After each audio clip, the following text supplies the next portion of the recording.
गीता भगवान का लिखा है, बीमारी और दुखों को परमात्मा को पाने का उपाय समझकर वो मौका आने पर खुशी करो कि इतने समय के लिए तुम पवित्र रहोगे, किसी भी विकार विषय में तुम्हारा मन नहीं जाएगा। जब तुम्हारे जीवन में कोई दुख आता है और या बीमारी आती है शरीर को, इस शरीर की बीमारी, शरीर का कष्ट या मन में कोई दुख है, तो आपको संसार के सुख लेने का मन नहीं करता ना। उस समय आप पहला ये प्रयास करते हो कि पहले मेरा दुख दूर हो जाए। भोग किसी भी प्रकार का भोगने का आपका मन नहीं करेगा। कोई बढ़िया से बढ़िया आपको पहनने को दे दे, गहना कपड़ा, आपको अच्छी जगह पसंद की घुमाने के लिए ले जाने के लिए बोले, चलो ले चलते हैं, खाने पीने का कुछ आपके पसंद का आपको दे, या और जो भी आपको सुख लेने का मन होता था या लेते थे या अच्छा समझते थे। लेकिन जब आपके शरीर में बीमारी है तो एक विचार, भगवान मेरी बीमारी दूर कर दे, और उस बीमारी में मनुष्य के अंदर में नम्रता आती है, मन शुद्ध और पवित्र बनता है, राग द्वेष करने का मन नहीं करता, शत्रुता निभाने का मन नहीं करता। और यह जब बहुत दुख पड़ते हैं तो दुख में भी व्यक्ति भगवान को याद करता है। तो बीमारी और दुख ये परमात्मा को पाने का एक साधन, ऐसा भगवान का भक्त समझता है तो बीमारी और दुख में वो उसका मन चलायमान नहीं होता, वो उसका मन स्थिर रहता है, शिकवे शिकायत नहीं करता। तो अगर हम सबके जीवन में कभी ना कभी अगर मान लो बीमारी आ जाए या किसी प्रकार का दुख आ जाए, तो फिर कभी शिकवा शिकायत नहीं करना। परेशानी आने से पहले, परीक्षा आने से पहले गुरु ज्ञान देके हमको लेसन पक्का पढ़ा देते हैं कि अगर ये परीक्षा आई तो तुम्हें किस तरह से रिएक्ट करना है, कैसे उसमें पास होना। रोज रोज पढ़ाई हम पढ़ रहे हैं, ब्रह्म ज्ञान की पढ़ाई हम पढ़ रहे हैं और ज्ञान रोज रोज पक्का कर रहे हैं। जरूरी नहीं है कि सारी परीक्षाएं तुम्हारे सामने आ ही जाए, तुम्हारे जीवन में आ ही जाए, ऐसा नहीं है। तुम्हारे जीवन में नहीं आएंगी, लेकिन तुम्हारे जीवन में जो लोग हैं उनके जीवन में आ सकती है, तो उनको भी तो आप सुझाव कर सकते हो। तुम्हारे ऊपर वो दुख नहीं पड़ा, किसी और के ऊपर पड़ा, तो उसको भी तो तुम ज्ञान के वचन दे के उस दुख से छुड़ा सकते हो। ज्ञान का कार्य करोगे, गुरु की आज्ञा से निष्काम कार्य करोगे, जीवन में पता नहीं कितने लोग मिलेंगे जो अलग अलग प्रकार से परेशान हैं, तो उनके लिए भी तो आपको ज्ञान पक्का होना चाहिए ना। कब कौन सा क्वेश्चन कोई पूछ ले तो उसका जवाब भी तो तुम्हें पता होना चाहिए। इसीलिए गुरु हमको सारी पढ़ाई पढ़ाता रहता है। कई बार आप बोलोगे ये बातें ना, ये तो सत्संग से लागू नहीं होती हैं या मेरे से लागू नहीं होती हैं, लेकिन फिर भी जो कुछ सत्संग में चल रहा है वो सब तुम्हारे लिए जानकारी, उसकी तुम्हारे लिए ज़रूरी है, तभी वो चल रहा है। भगवान चाहते हैं तुम वो बात सुनो, इसीलिए आज के दिन में तुम सत्संग में आके बैठे हो। वरना आज के दिन में तुम्हें कोई ज़रूरी काम पड़ जाता, तुम नहीं भी आते, तो तुम नहीं भी सुन पाते जो आज वाणी चल गई। लेकिन आज जो वाणी चल रही है और उसको तुम सुन रहे हो, तो उसके लिए वो तुम्हारे लिए आवश्यक है। तो बीमारी और दुखों को परमात्मा के पाने का उपाय समझकर वो मौका आने पर खुशी करो। कौन ऐसा है जो खुशी करता है? बीमारी आई बड़ी खुशी करते हैं, दुख आए बड़ी खुशी करते हैं, सब विचलित होंगे, परेशान होंगे। लेकिन भगवान का भक्त खुशी करेगा कि चलो जितने देर तक मेरी बीमारी रहेगी या जितनी देर तक ये दुख मेरे जीवन में रहेगा, उतनी देर तक तो मेरा मन किसी भी विषय विकार में नहीं जाएगा और हम पवित्र बने रहेंगे, तन से भी और मन से भी। नम्रता भाव के कारण तुम्हारी दिल पवित्र और साफ रहेगी। दुख और बीमारी में आपका अहंकार गलित होता है, अहंकार नहीं कर पाते हो आप बीमारी में और दुख में। नम्रता आती है और नम्रता की वजह से तुम्हारा तन और मन दोनों शुद्ध होते हैं, दोनों में पवित्र भाव जगते हैं। भगवान का भाव जगा तो भगवान का भाव तो सबसे पवित्र। और शरीर से भी आप कोई गलत काम नहीं करते, आप केवल भगवान से प्रार्थना करते हो, भगवान मेरी बीमारी ठीक कर दो, मेरा दुख दूर कर दो, और कोई चाह नहीं होती उस समय। तो वो बीमारी दुख अच्छे हैं जिसने कि तुमको भगवान से जोड़ा और तुम बदकर्म करने से, गलत काम करने से बच गए। और शरीर की बेवफाई, नश्वरता का ख्याल करके तुम्हें वैराग्य पक्का होगा। जब बीमारी और दुख आएंगे तो एक तो तुम शुद्ध पवित्र रहोगे, तन से भी और मन से भी। तुम्हारा मन किसी भी प्रकार के विषय विकार में, माया का किसी प्रकार का सुख लेने में नहीं जाएगा, और आप जो हो निरअहंकारी होके रहोगे, नम्रता भाव में रहोगे, और आपको वैराग्य पक्का होगा कि वाकई जिस शरीर पे इतना नाज करते हैं वो क्या है। एक पल में ये जैसे कमजोर होके एकदम निष्क्रिय हो जाता है। पहले कितना दौड़ते थे, कितना चलते थे, अब अपना ही काम करना मुश्किल होता है, धीरे धीरे कर पाते हैं, हेल्प की ज़रूरत पड़ती है। तो फिर लगता है कि हम इस शरीर के ऊपर कितना गर्व करते थे। यंग एज में कभी कोई इमेजिन भी नहीं करता कि ओल्ड एज में शरीर ऐसा हो जाएगा क्या। औरों का देख भी रहा है तो एक गफलत में रहता है कि मैं थोड़ी ऐसा हूँ, मेरे अंदर तो शक्ति बनी रहेगी। और जिनके अंदर शक्ति नहीं है, अभी चली गई है, ओल्ड एज के हैं, उनका तुम अनुभव नहीं कर पाते। उनको कैसी तकलीफ होती होगी, उनको कैसा अनुभव होता होगा, वो कैसा फील करते होंगे, आप नहीं फील नहीं कर पाते। लेकिन जब आप खुद उस दौर में गुजरते हो जाके तो आपको पता चलता है। मगर किसी भी उम्र में तुम्हारे शरीर पे बीमारी आ जाए, किसी भी उम्र में दुख आ जाए, तो आपको संसार की नश्वरता पक्की होती है, शरीर की नश्वरता पक्की होती है कि शरीर कितना बेवफा है और माया किसी काम की नहीं है। आप करोड़ों रुपए देके भी श्वासें नहीं खरीद सकते, आयु नहीं खरीद सकते। भगवान का हुक्म ना हो तो आप एक कदम न चल सको, एक शब्द न बोल सको, एक दाना न खा सको, सब भगवान के हुक्म से हो रहा है। तो ये सब चीज़ें हमको वैराग्य पक्का कराती हैं कि मैं अब ज्ञान इतना पक्का कर लेता हूँ, पर पक्का कर लूँ कि स्वस्थ भी हो जाऊँ तो भी मेरा ये वैराग्य पक्का है। भगवान ने एक ट्रेलर दिखा दिया, एक झलक दिखा दी, क्योंकि सदा नहीं रहता दुख, सदा नहीं रहती बीमारी, वो आती जाती रहती है। बचपन से आज दिन तक कई बार बीमार पड़े होंगे, कई बार ठीक हो गए, कई बार कोई कारण से मन दुखी हुआ होगा, फिर आप सुखी हो गए, लेकिन स्वस्थ होने के बाद फिर भूल गए, सुखी होने के बाद फिर भूल गए। ज्ञान से आप वैराग्य पक्का कर लेते हो कि मुझे जगत की नश्वरता का पूरा पूरा आभास, ये तन भी एक दिन राख की ढेर बनेगा और माया भी हमको कभी काम में आने वाली है नहीं। लगता है काम में आ रही है, मगर प्रभु नाम में ही आखिर है काम तेरे आना। भगवान का नाम ही तुम्हारे काम में आएगा और कुछ तुम्हारे काम में आने वाला है नहीं। तो तुम्हें शरीर की बेवफाई का ख्याल करके वैराग्य पक्का होगा। संबंधी तुम्हारे लिए कुछ कर नहीं सकेंगे, ना ही डॉक्टर के हाथ में कुछ है। ये सब देखकर सबसे आला ऊंचे डॉक्टर असली शक्ति में तुम्हें विश्वास आएगा। आप देखोगे आप बीमार पड़े हो तो संबंधी भी कुछ नहीं कर पा रहे हैं, आपके दुख में दुखी हो रहे हैं, आपकी सेवा कर रहे हैं, आपका बेहतर इलाज करवा रहे हैं, बहुत अंधाधुन आपके ऊपर पैसा खर्च कर रहे हैं, इतना ही कर पा रहे हैं, लेकिन वो दुख से, बीमारी से तुम्हें छुड़ा नहीं पा रहे। तो लगेगा संबंधी भी इस समय नहीं कुछ काम में आते और डॉक्टर भी कुछ नहीं कर पा रहा है, बोलेगा सब भगवान के हाथ में है। मेरे हाथ में तो कुछ नहीं है, मैं तो इलाज कर सकता हूँ जो कुछ मुझे आता है, जो दवाइयाँ अवेलेबल हैं, जो भी ट्रीटमेंट है, हम वही कर सकते हैं। तो वो भी आपको भगवान में विश्वास दिलाते हैं।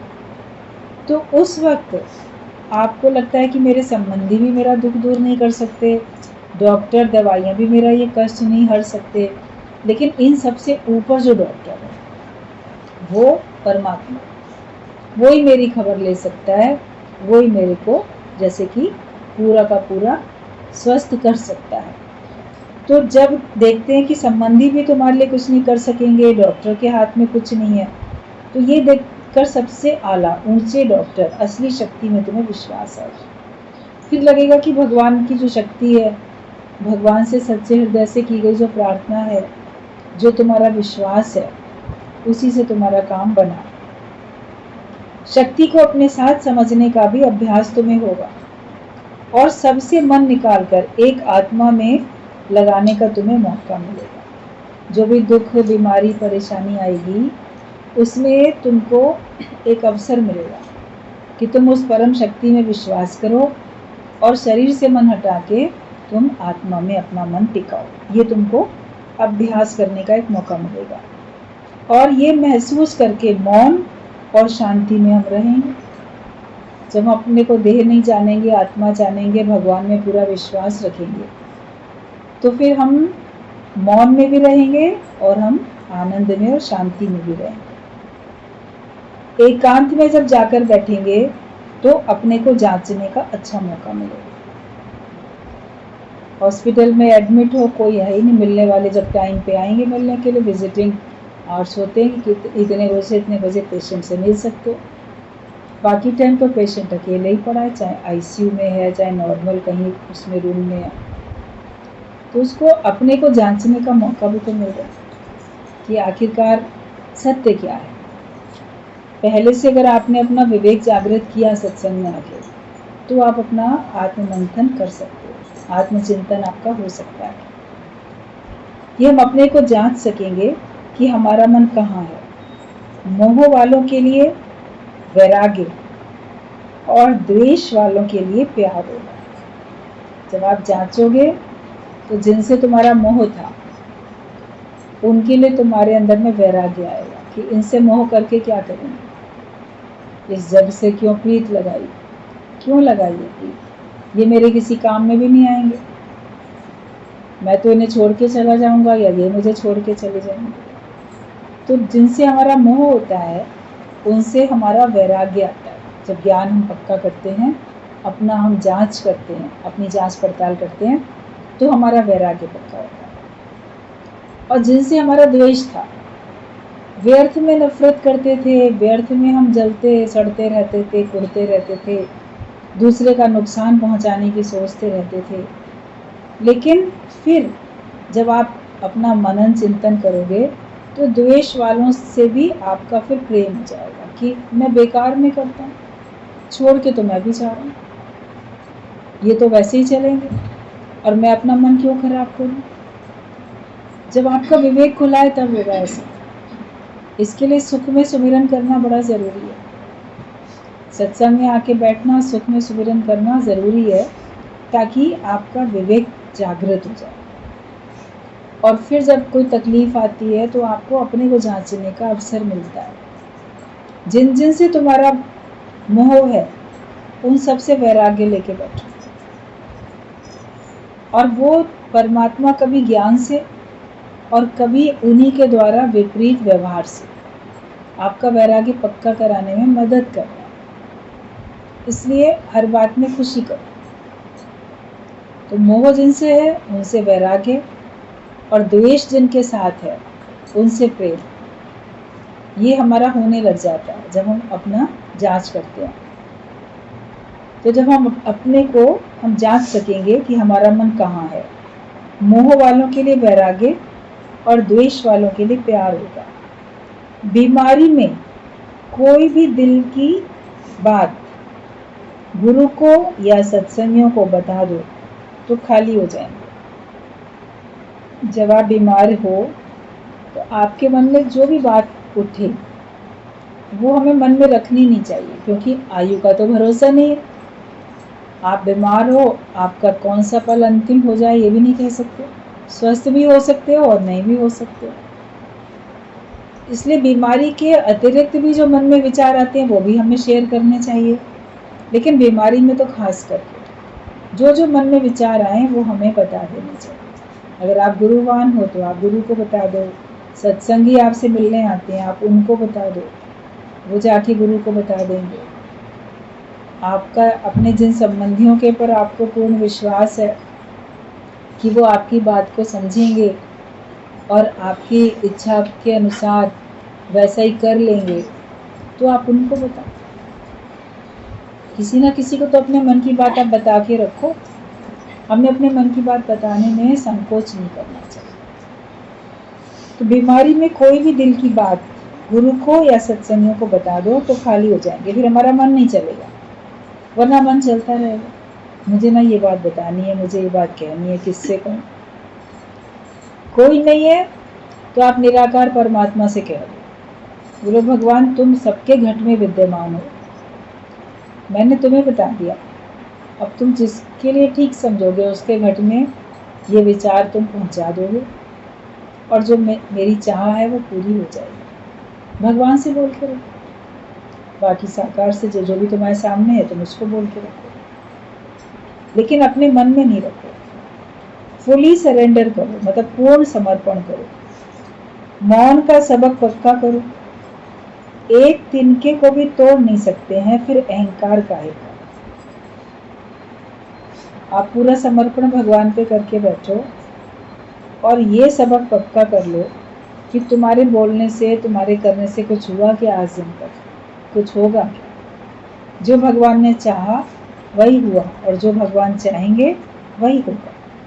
तुम एक तिनके को भी तोड़ नहीं सकते हो, मतलब एक किसी का भी तुम नुकसान नहीं कर सकते। अगर भगवान की मर्जी ना हो तो तुम किसी का नुकसान नहीं कर सकते, तो भगवान की मर्जी ना हो तो तुम्हारा भी कोई नुकसान नहीं कर सकते। ये भी पूरा विश्वास करके बैठो। और तो फिर हम अहंकार किस बात का करें जब हम कुछ कर ही नहीं सकते? एक आप अपने बीमारी को दूर नहीं कर सकते, एक छोटी सी अपनी ख्वाहिश पूरी नहीं कर सकते, तो आप कर क्या सकते? तेरे बस में है क्या? तू जान जरा, ये देखो, तुम जानो तुम्हारे बस में है क्या, तुम कितने निर्बल हो और भगवान ही बलशाली है। उसी के बल को समझो और उसी के ऊपर पूर्ण समर्पण करके बैठो। तो फिर अगर हम कुछ कर नहीं सकते, फिर अहंकार किस बात का करते हैं?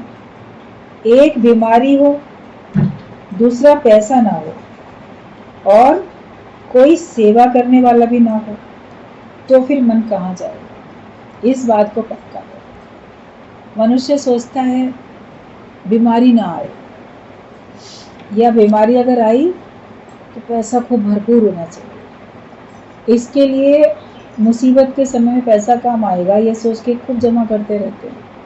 इसीलिए तो करते हैं। कोई बड़ी बीमारी आई जिसमें लाखों का खर्चा हुआ तो कौन खर्च करेगा? तो कम से कम हम पैसा इकट्ठा करें। और साथ में संबंधी हों, प्रेम करने वाले संबंधी हों जो कि सेवा कर सकेंगे। इसीलिए मनुष्य घर परिवार बनाता है कि कोई और मेरे थोड़े ना काम करेगा, काम में तो यही आएंगे मेरे। अपना अपना परिवार जो होता है वो ही एक दूसरे की मदद करता है, कोई दूसरे की नहीं करता। सब अपने को, अपने वालों को देखते हैं। ये सोच के मनुष्य परिवार बनाता है, इस इच्छा से, इस स्वार्थ से बनाता है।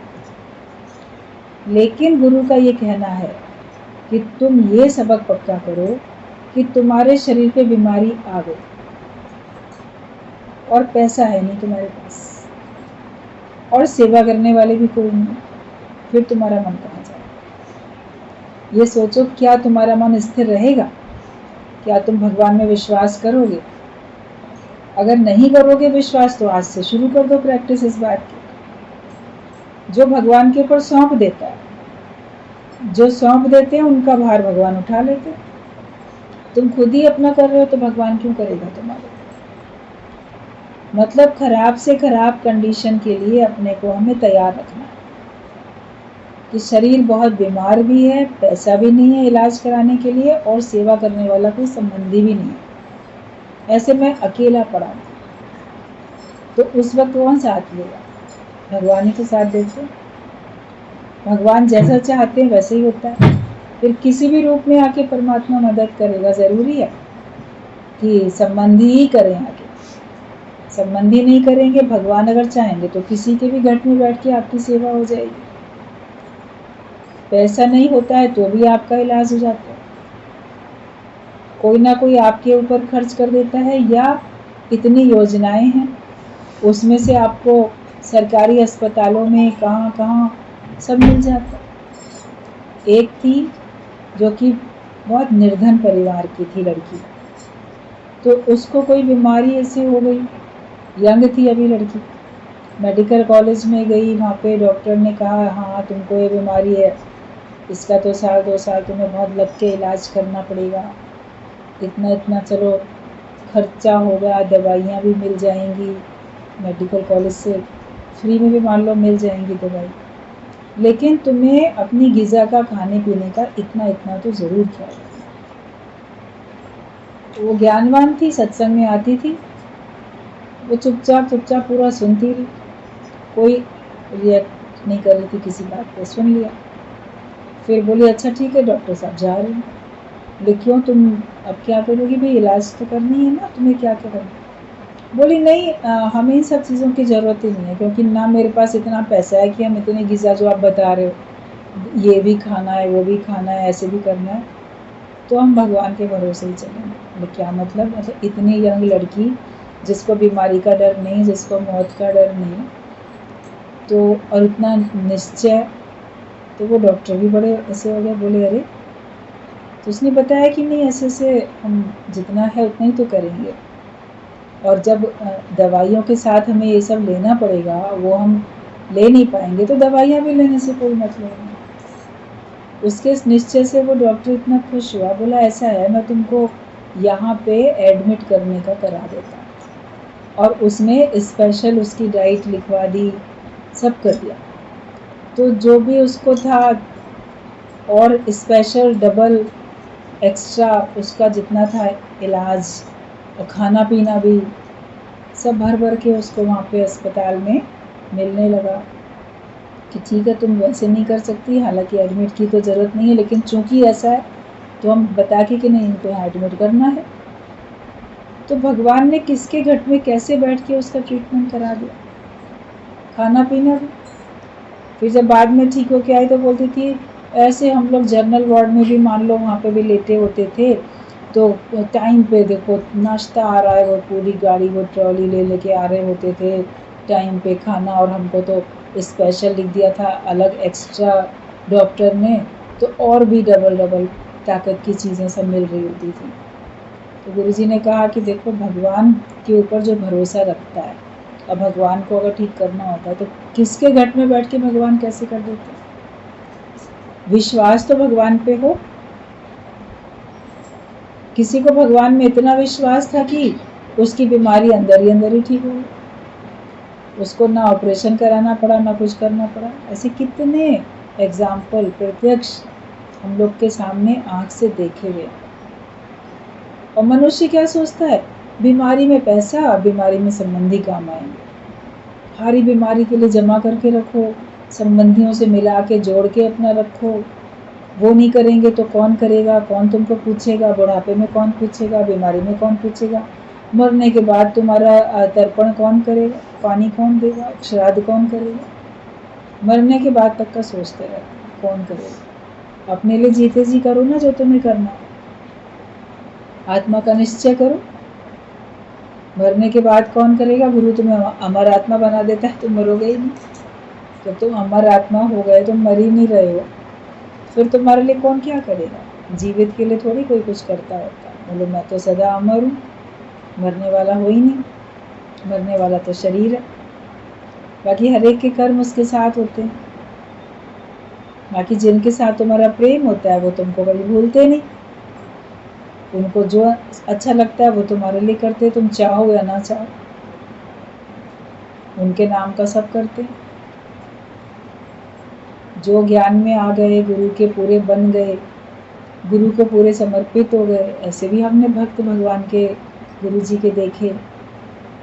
वही मालवीय में रहने शुरू कर दिया, लोकल लखनऊ का होने के बावजूद भी वहीं रह रहे हैं और सब लोग कितना प्रेम कर रहे हैं। और फिर उसके बाद में जब उनका शरीर शांत हुआ, देहांत हुआ उनका, तो उसके बाद भी उनके सारे संबंधियों ने भी सारा कुछ किया।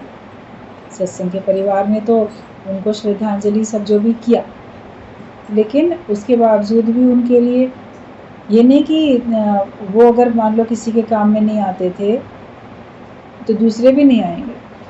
बोले नहीं, हमारे तो मन है भाई, हम उनके लिए श्राद्ध भी करेंगे, उनकी बरसी भी करेंगे, उनका ये भी करेंगे, उनका सब करेंगे। तो उनको कुछ मना भी नहीं किया गया कि नहीं ऐसे नहीं करना है, भाई ठीक है, आपकी भावना है, आप करो। तो जिसके घट में भगवान जैसे बैठ के कार्य कराना चाहता है वो करा लेता है। तो इस बात को हमें ज़रूर पक्का करना है, जो गीता भगवान ने अपने तत्व में बोला है कि एक तो तुम्हारे पास बीमारी मान लो हो शरीर पे, और फिर दूसरा पैसा भी ना हो और कोई सेवा करने वाला भी ना हो, तो फिर मन तुम्हारा कहाँ जाए। उस वक्त तुम्हारा मन सिर्फ भगवान में रहे, पूर्ण विश्वास में। ये अभ्यास हमको ज्ञान से कर लेना चाहिए। ये शरीर भगवान ने धारण किया है, उसकी गति रखे या कुछ भी ना करे, तो जिसने धारण किया वो जाने। सो साहिब चिंता करे जिससे पाया जग। तो शरीर मैंने कहाँ धारण किया, शरीर भी भगवान ने धारण किया। मैंने तो अपने को सौंप दिया, मैं तो उसमें मिलके एक हो गया। अब ये देह तो भगवान ने धारण की, भगवान ही है इसमें, मैं इसके अंदर मेरी मैं तो है ही नहीं। तो भगवान की मर्जी है, इसको रखे या इसको बिगाड़ दे, जीवित रखे या मरण में ले जाए, ये भगवान की मर्जी है। लेकिन हम अंतिम श्वास तक परमात्मा को ही याद करते रहेंगे, हमारा मन भगवान से कभी हटेगा नहीं। उसने जो सोच रखा होगा, बाकी आपको कोई भ्रमित करे तुम्हारे लिए कौन करेगा? तो बोलो जो सबके लिए कर रहा है वो हमारे लिए करेगा। जो पानी के अंदर जीव पलते हैं उनकी भी कैसे भगवान करता है संभाल। धरती के अंदर जो है जीव, उनकी भी कैसे करता है, पक्षियों की कैसे करता है, पशुओं की करता है, तो क्या मनुष्य की नहीं करेगा? और वो भी उस मनुष्य की जो भगवान के अनुसार चल रहा हो, जो भगवान की भक्ति करता है, जो भगवान का प्रिय कार्य करता है। भगवद गीता में भगवान ने बोला है कि जो मेरा भक्त मेरा ये ज्ञान मेरे भक्तों में बांटता है, वो मेरा प्रिय से प्रिय कार्य करने वाला भक्त है, उससे अधिक प्रिय मुझे कोई नहीं है।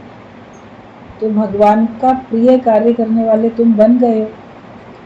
ज्ञान सुनते हो और ज्ञान गुरु के कहने से, प्रेरणा से सबको सुना भी रहे, तो गुरु ने तुम्हारा जीवन ऐसा बना दिया ना कि जो भगवान तुमको पसंद करते हैं। जब तुम भगवान का प्रिय कार्य करते हो तो क्या भगवान तुम्हारी दुर्गति होने देंगे?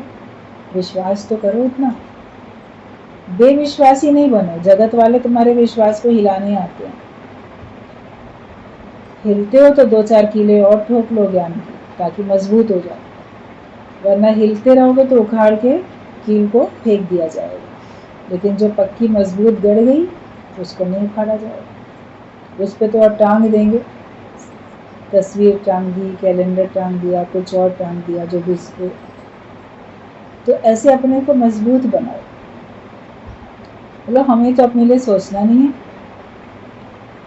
जिनके घरों में बड़े लोग बैठे होते हैं ना, तो वो बच्चे सोचते हैं क्या? बोलते हमारे बड़े बैठे हैं, हमारे माता पिता बैठे हैं, वो सोचेंगे हमारे लिए। हमारे दादी बाबा बैठे हैं, नाना नानी बैठे हैं, बड़े बुजुर्ग हैं, ताऊ चाचा, जो भी बड़े लोग हैं। तो जो परिवार में रहता है, तो बोलो हमारे घर के परिवार वाले जो निर्णय लेंगे, जो सोचेंगे, हम क्यों सोचेंगे? और या फिर हम जो गुरु सोचेगा या जो भगवान सोचेंगे, हम क्यों सोचें? हम तो भगवान के बच्चे बनेंगे। अपने को कुछ बना के बैठो ही नहीं कि तुमको कोई डिसीजन लेने के लिए बाध्य कर। मतलब भगवान जैसा चाहेंगे किसी भी घट में बैठ के करेंगे। तो हम पूर्ण विश्वास जब रखते हैं तो ये होता है ज्ञान, कि बीमारी भी आए, पैसा भी ना हो, सेवा करने वाला भी ना हो, फिर भी मेरा मन अपने में स्थिर है, मैं अपने आत्मा में स्थित हूँ। और भगवान ने शरीर धारण किया है, रखे या वो ना रखे, निराश ना ही हो, हमेशा आशावादी बन के रहो। अजर अमर आत्मा तुम हो, मौत की क्या मजाल है, जो तुझ आत्मा को टच भी कर सके। अपने को ये समझो कि मौत तो मेरे को टच कर ही नहीं सकती, जो तुझ आत्मा को टच कर सके, मौत की भी क्या मजाल है। तुम्हें बीमारी में कौन याद आता है? जब तुम बीमार पड़ते हो तो किस किस को याद करते हो, जरा सोच के देखो। अरे मेरा बेटा आ जाए, उसकी शक्ल देख लूँ, विदेश में है, दूसरे शहर में है, या मुझे ना मेरे घर ले चलो, मेरे गांव ले चलो, मेरे परिवार में ले चलो मुझे। और गुरु जी बोलते थे मौत भरी परदेश की, जहाँ मीत ना होए कोई, जहाँ कोई मीत ही ना हो। लेकिन बीमारी में आपको अपना घर याद आएगा, अपने संबंधी याद आएंगे।